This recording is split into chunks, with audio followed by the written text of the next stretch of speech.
Browns? Man, I didn't really think too far ahead on the NFC side. And I think it'll be tough, man.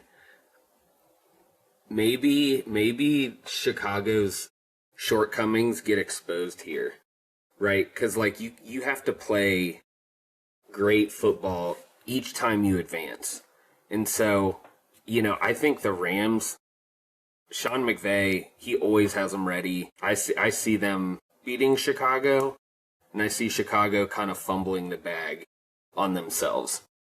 It's funny you say that because when I wrote this, I was like, wow, this does seem like a game that Chicago would lose in this one.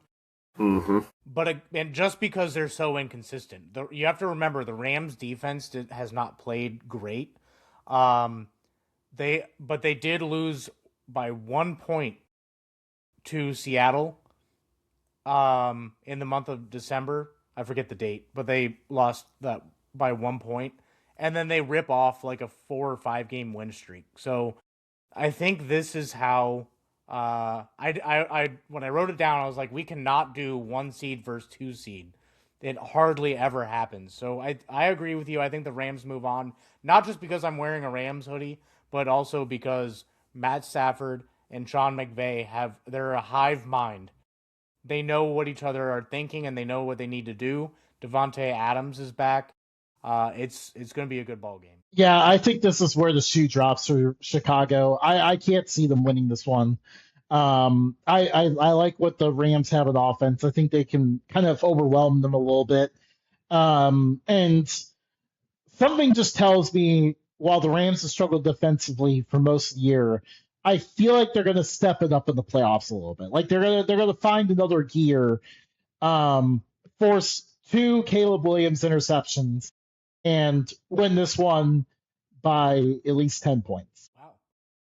And a score prediction from Justin in the playoffs. Playoffs. Playoffs? Queso, I think you had both these teams are anyway. Yeah, What do you I think? did. I got Chicago, man. Keeping it rolling. And Wow. yeah, keep it rolling, keep it rolling. I was gonna say not so fast, my friend, but it didn't work out. Anyway, Justin keeps talking until it's really inconvenient for you to interject. It's all good. It's all good.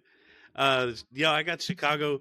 That is a tough pick, regardless. I don't. It sounds like neither of y'all struggled with actually picking that, but for me, that one was a little harder to pick. I'm gonna take the hot hand, like I was saying with the way Ben Johnson is rolling with the offense. Rams offense obviously is explosive too, and probably more so. But we gotta have an upset of some kind, right? Although seating wise, it's not really an upset, but y'all get the point. Yeah. They are unpredictable, and that can be your greatest weapon, So I don't know. It could be a good game or a bear trap. Usually for me, when I'm on the fence, I look at the quarterbacks. Caleb Williams versus Matt Stafford. And we know Matt Stafford has been here before. We know who Matt Stafford is as a quarterback.